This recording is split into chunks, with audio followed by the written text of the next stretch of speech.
Bonjour, bonjour. Je suis ravie de vous retrouver pour continuer notre album, enfin pour commencer les blocs de notre album. Donc c'est la collection Vintage Love de Craft O'Clock. Si je dis le papier comme ça chaque fois, voilà.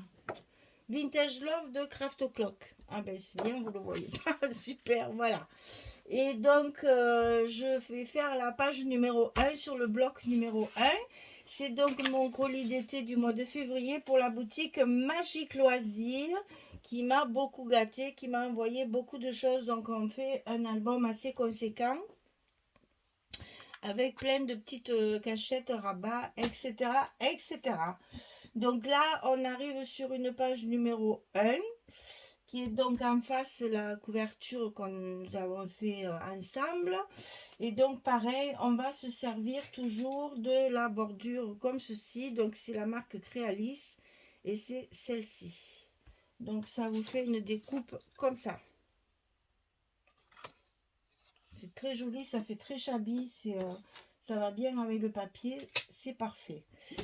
Voilà, donc on démarre, on y va, on fait la page numéro 1. Alors pour ça, on va couper deux fois la même chose. Ça, c'est pour utiliser la collection 15-15. Donc ici, nous avons 18 sur 15-3. 18 sur 15-3. Et on va plier à 15-3 et à 15-8. On a un petit gousset d'un demi-centimètre ici. Ça, on va le coller en haut à droite. Et la deuxième, la même, 18, 15-3, 15-3, 15-8. Petit gousset de 5 mm. On va le coller en bas, face à face, à droite de notre page. Alors, je vous rappelle que les pages, elles font... elles font 25... Pas possible ça, oui c'est ça. 25 sur 22. 25 sur 22. Donc, on a un album en paysage cette fois. Donc ici, on va coller ça sur le haut, ici, sur le bloc, directement. C'est parti. On va faire d'abord notre structure, comme d'habitude. On colle ça tout en haut de notre bloc, ici. Hop. Et on n'oublie pas de bien appuyer pour tout remettre bien en place. Et ensuite, on va coller l'autre en bas, en face. Ça va nous faire deux cascades, si vous voulez. Il y a encore pas mal de construction à cette page. Hein.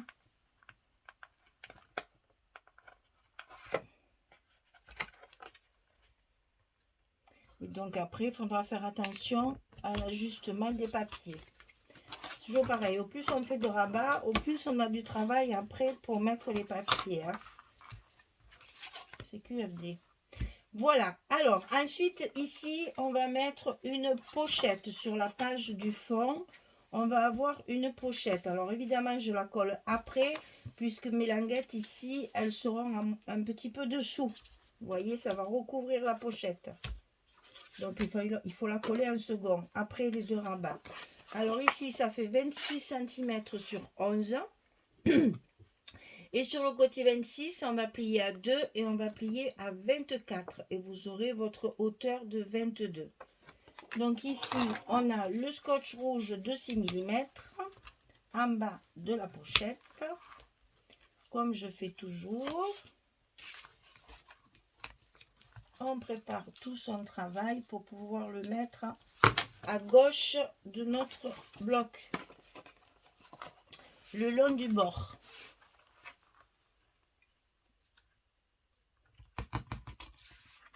Et bien sûr, ça va être par-dessus nos languettes de ces pages-là.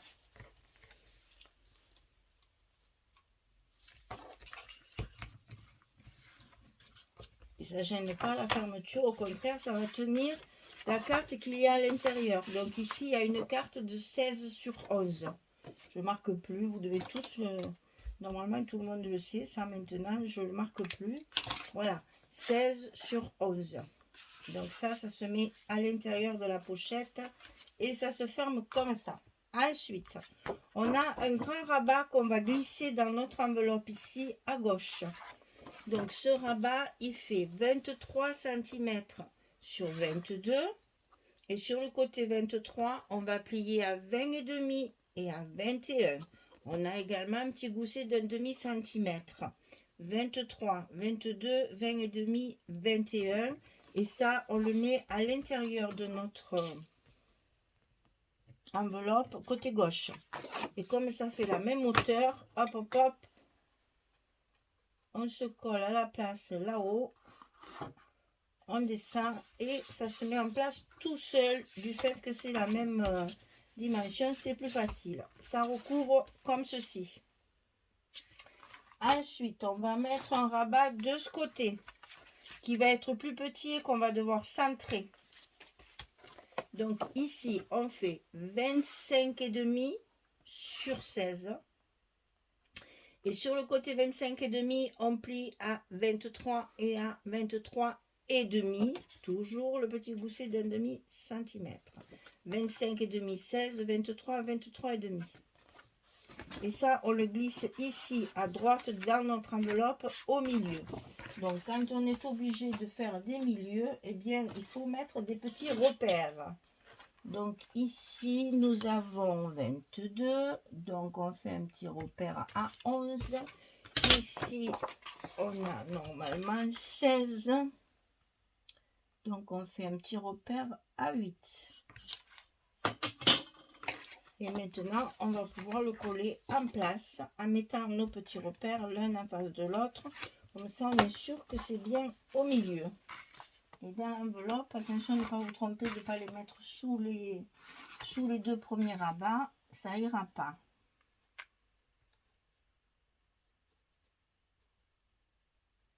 Voilà. Donc ici, c'est bon. Il est en place. C'est ici qu'on va mettre nos aimants de fermeture. Et ensuite, on a encore un rabat ici, en haut. Comment vous le montrer ça? Comme ça, voilà.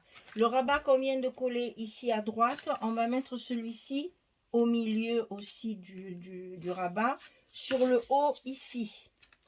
Alors, celui-là, il fait 16,5, toujours à la pointe, ici, sur 20,5. Et sur le côté 16,5, on va plier à 14 et à 14,5. On a toujours 0,5. Quand on fait des superpositions comme ça, c'est pas la peine de mettre du 1 cm puisque ça n'englobe pas tout. On garde le demi-centimètre pour évidemment mettre les photos et avoir de l'aisance. Donc 16,5, 14, 14,5 sur 20,5. Ça, il faut le centrer sur votre page ici. Alors sur cette page-là, j'ai fait mes petits coins là, comme ça, sur celle qui est dessus. Et ici, j'ai fait ma bordure. Donc, je vais coller ma bordure, enfin mon petit rabat au milieu.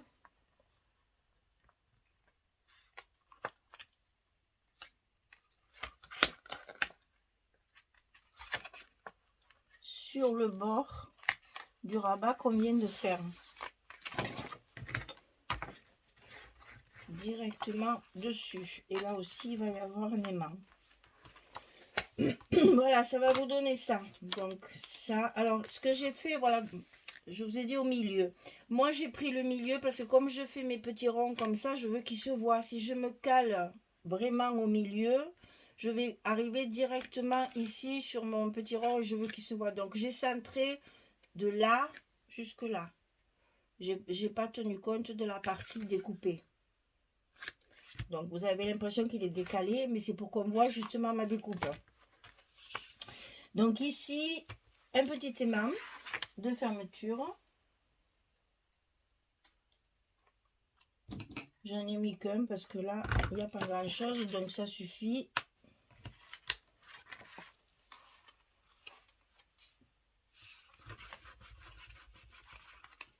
Le voilà en place. Et ici, là, j'en ai mis 2 pour fermer tout ce qu'il y a dessous.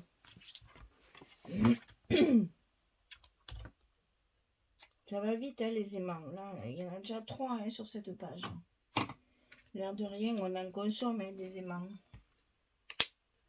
Alors, il y a quelqu'un... par contre, je ne vais pas me rappeler qui c'est. Ça, c'est embêtant. Je devrais le marquer chaque fois. Il y a une personne qui m'a mis en commentaire d'essayer de faire un album sans aimants. Et justement, montrer d'autres fermetures. Je l'ai déjà fait, ça. Je ne me rappelle plus lequel. Mais je sais que je l'ai déjà fait. Puisqu'on a les flippettes, on a les rubans, on a les petits ronds avec les ficelles. Il y a plusieurs possibilités de fermeture. On n'est pas obligé de mettre tout le temps des aimants, c'est vrai. Mais premièrement, c'est plus facile, j'avoue. Hein, c'est quand même beaucoup plus pratique que des aimants. Hop, hop, hop, c'est fait. Parce que tout le reste, ça demande du travail supplémentaire. Donc, c'est vrai que c'est plus rapide. On fait le feignante, on prend les aimants. Mais je ne sais pas tomber dans l'oreille de jour. Je le referai de faire un album sans aimants pour voir un petit peu justement les défis qu'on est obligé de relever. Là, par exemple, celle-ci, là. Si on n'a pas d'aimants, on peut mettre des petites flippettes, là. Les petites aiguilles, vous savez, avec un brad, on met 2 petites aiguilles ou 2 petites flippettes pour fermer. Celui-là, il tient. Ici, c'est déjà plus difficile parce qu'on a peu d'espace. Alors, soit il faut mettre un ruban, c'est-à-dire que vous allez coller votre ruban ici, le faire sortir là, et coller l'autre à l'intérieur de l'enveloppe, le faire sortir ici, et faire le nœud ici sur le côté. Ça, c'est possible. Après, là, moi, j'ai fait la feignante, j'ai fait qu'avec des aimants. Voilà. Alors, mais on le fera. Alors, donc, ça s'ouvre comme ça s'ouvre comme ça s'ouvre comme ça. Il y a de la place, hein. Ça, et après, la pochette avec la carte. Allez, je recouvre tout ça de papier et je vous montre ce que ça donne une fois terminé. Je vais vous dire à tout à l'heure, mais j'en ai pour un moment parce que c'est quand même assez long chaque fois pour coller tous les papiers. Il y en a partout, j'en ai là, il y en a là derrière moi sur ma table, il y en a de l'autre côté, j'en ai de partout. Donc voilà, je vais essayer de retrouver les choses comme il faut pour ne pas me tromper. Et puis je prends mon temps, on a le temps, on fait les choses calmement, hein, on n'est pas là non plus... Du moment que j'arrête la caméra, je suis moins pressée. Allez, à tout à l'heure, je finis tout ça. Voilà, j'ai terminé. Je vous montre donc le résultat. Donc ici, j'ai travaillé évidemment sur les fleurs, hein, puisque nous avons de belles couronnes de fleurs, là, de ribambelles de fleurs. Donc j'ai cassé un peu tout ce rose parce que sinon ça fait trop rose, vraiment c'est chargé, hein. Donc du coup je casse un petit peu. Vous voyez par exemple ici je mets 2 petits morceaux de verre pour sortir à ça. Donc là vous avez 2 bels emplacements photos. J'ai pas voulu mettre les papiers cassis, hein, puisque là quand même ça se voit, donc je ne peux pas mettre les espaces photos habituels. Mais là vous voyez, on peut très bien mettre les photos ici et ici et ici. Donc vous voyez, il y a de quoi faire, hein. Ensuite, ici, ça s'ouvre comme ceci. Là, il y a l'emplacement photo. Et là, j'ai mis ce beau papier plein de roses sur un grillage, là. Ici aussi. Donc, c'est vrai qu'il y a beaucoup de papier comme ça. Donc, après, il faut éclaircir un petit peu parce que sinon, ça fait trop chargé. Donc, il faut réfléchir à ça aussi. Donc, là, 2 petites chutes de papier pour les 2 espaces photos. Ici, on a donc nos 2 rabats cascades, là, avec les papiers 15-15. Ici, on retrouve la pochette. Et sur la pochette, j'y ai fait également un emplacement photo avec les petites pages imprimées. Pour adoucir également, j'ai mis le même ici sur la carte pour faire assorti. Voilà. Alors, vous voyez là, rien que cette page. 1, 2, 3, 4, 5, 6, 7, 8, 9, 10, 11, 12 photos si on veut. Hein. Alors, je vous ai sorti ça pour vous montrer parce que le Chabi, c'est dentelle, strass, perle. Donc, moi, j'ai opté pour perle. J'en ai mis sur ma couverture. Et alors, j'en ai deux sortes. J'ai celles-ci qui sont un petit peu plus grosses. C'est celle-là que j'ai prise sur ma couverture. Voilà. Donc, pour faire, par exemple, le bord des pages ici, pour souligner une page, ça fait joli. Et après, j'ai celles-ci qui sont un tout petit peu plus petites. C'est plus fin, hein. Donc, ici, voilà. Sur la page, je trouve que ça fait moins grossier. C'est beaucoup plus joli, fin comme ça. Alors, je ne sais pas trop comment je vais mettre ça. Mais vous voyez, ça s'achète au mètre. Et c'est bien pratique pour la décoration. C'est des demi-perles, en fait. Alors, il y a un côté plat. Et un côté bombé, bien sûr. Une perle nacrée. Et donc, ça, avec de la colle, ça tient très, très bien. Vous mettez votre filet de colle ici. Et puis, vous collez votre rang de perles. Laissez sécher, bien sûr, hein. Et ça tient très, très bien. J'en ai mis sur ma couverture, ça ne bouge pas. Voilà. Et bien voilà, notre page numéro 1, elle est terminée. Ça y est, on va pouvoir continuer. Donc, vous voyez, c'est des ouvertures un petit peu décalées pour essayer justement de ne pas avoir du trop chargé, hein. Vous voyez, là, c'est pratiquement que de l'uni. Pour justement qu'on voit les photos, hein. Imaginez toutes les photos, quand il y aura toutes les photos partout ici, il ne faut pas que le papier attire l'œil. Il faut que ce soit attiré par les photos, hein. Donc ça, il faut bien en tenir compte. Après, évidemment, sur les dessus, c'est pas pareil. Là, on fait de la décoration, donc il faut qu'il y ait... Là, c'est pareil, c'est que de l'uni aussi, hein. Mais sur le dessus, on garde notre décoration pour la collection de papier s'y prête, hein. On a des jolis bouquets de fleurs, il faut en profiter. Voilà, c'était pour vous montrer. Je pense que celui-là, il sera... sur la couverture, j'ai mis un peu de dentelle aussi. Mais essentiellement, ce sera des perles. Parce que je trouve que la perle, ça reste chic. Et ça souligne bien, c'est joli. Voilà, c'est chacun ses goûts, hein. Le strass, c'est moins, ça fait plus fête, un peu plus clinquant, voilà. La perle, c'est plus doux. Là, on est dans le Chabi, mais comment dire, c'est vintage love, hein, ça veut tout dire, hein.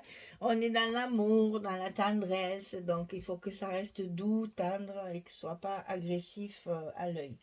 Et puis si vous mettez du strass sur des albums comme ça nécessite après des photos en rapport. Il faut que ce soit des photos de fête, voilà. Tandis que là, avec un rang de perles, ça reste sobre. Voilà. Voilà, j'espère que Magali sera contente de ce que je fais pour cet album parce que le papier est très joli, j'adore. Il est très chargé, donc il faut travailler justement sur les unis, il faut travailler sur les patchs aussi, essayer de, vous voyez là, de ne pas mettre trop de papier. Celui-là, il est très chargé. Si vous mettez le papier sur toute la page, ça va être fatigant. Donc, puis il faut laisser de la place un peu pour les photos. Voilà. Eh bien, merci beaucoup. Bonne soirée, bonne journée. Et puis, à demain pour la suite. Allez, au revoir tout le monde. Merci beaucoup.